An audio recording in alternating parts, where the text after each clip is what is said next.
கண்ணாடி எப்படி உருவானது? கண்ணாடியை கண்டுபிடித்தவர் யார்?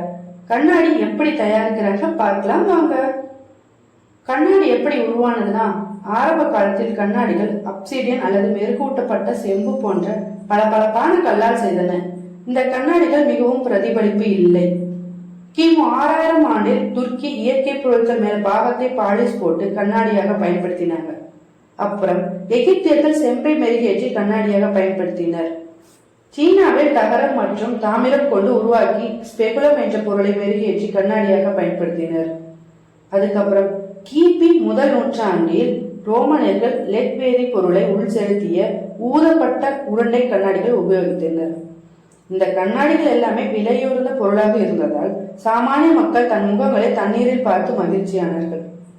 12ஆம் நூற்றாண்டில் பாக்தாத் மற்றும் கெய்ரோவில் கண்ணாடி செய்யும் கலை வளர்ந்து பிறகு வெனிஸ்